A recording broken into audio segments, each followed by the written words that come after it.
Kisanak, kita jumpa lagi.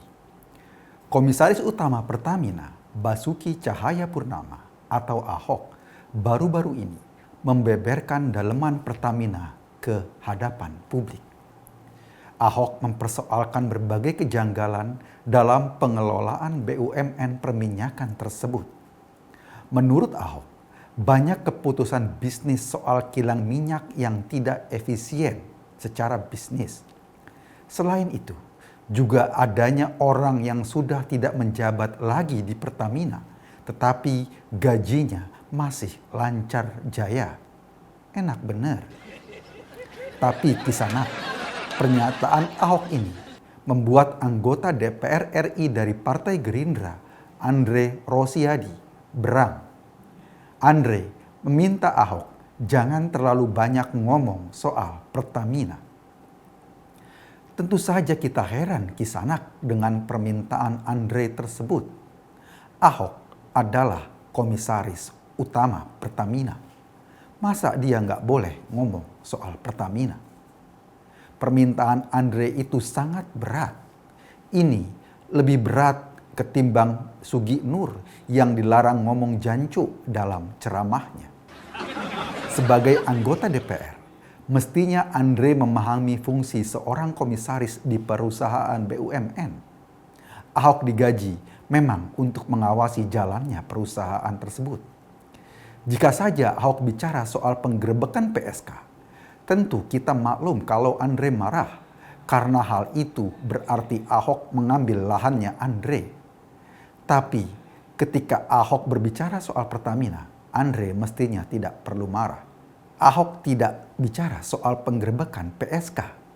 Sebagai komisaris Pertamina, ia bicara mengenai perusahaan yang diawasinya, bukan tentang penggerebekan PSK.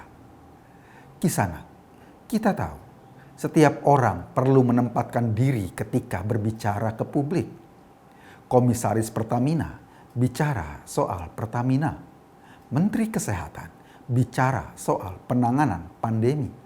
Menteri Keuangan harus bicara soal kondisi keuangan negara.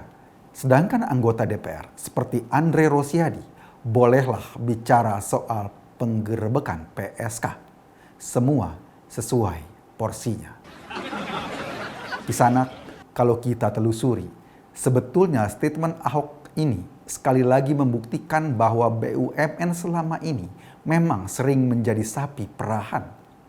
Sebagai pemegang saham negara, perlu menempatkan orangnya untuk mengawasi BUMN tersebut. Itulah fungsi seorang komisaris BUMN. Jadi Kisanak, mestinya seorang komisaris BUMN bukan merupakan orang titipan.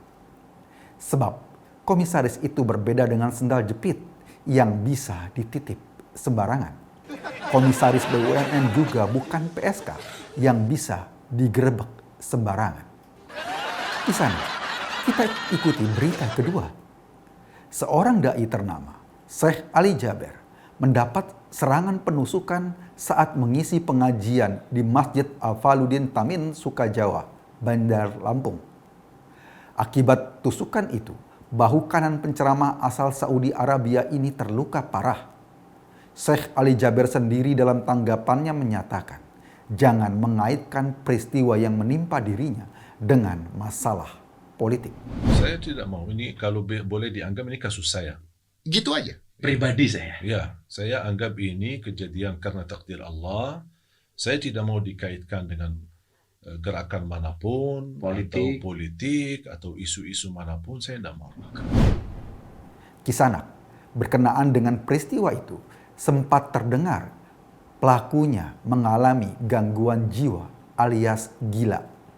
Tetapi tes kejiwaan menunjukkan pelakunya normal saja. Pelakunya memang tidak gila Kisanak, tetapi kelakuannya bisa memicu para pengidap sakit jiwa kambuhan di Indonesia yang biasanya muncul setiap bulan September setiap tahunnya. Mereka ini dikenal pengidap penyakit gila PKI. Cirinya, mereka percaya pada halusinasi tentang kebangkitan PKI. Pokoknya, segala masalah yang terjadi pada bulan September selalu dikaitkan dengan isu kebangkitan PKI. Mungkin Kisanak hanya lagu Vina Panduwinata saja, September Ceria, yang tidak mereka kaitkan dengan PKI. Dalam penelusuran, ada seorang WNI yang kini berada di Saudi, merupakan salah satu orang yang mengidap jenis penyakit halusinasi level 9 ini. Makanya, ia langsung mencap kejadian Syekh Ali Jaber sebagai bentuk kebangkitan PKI atau Neo PKI.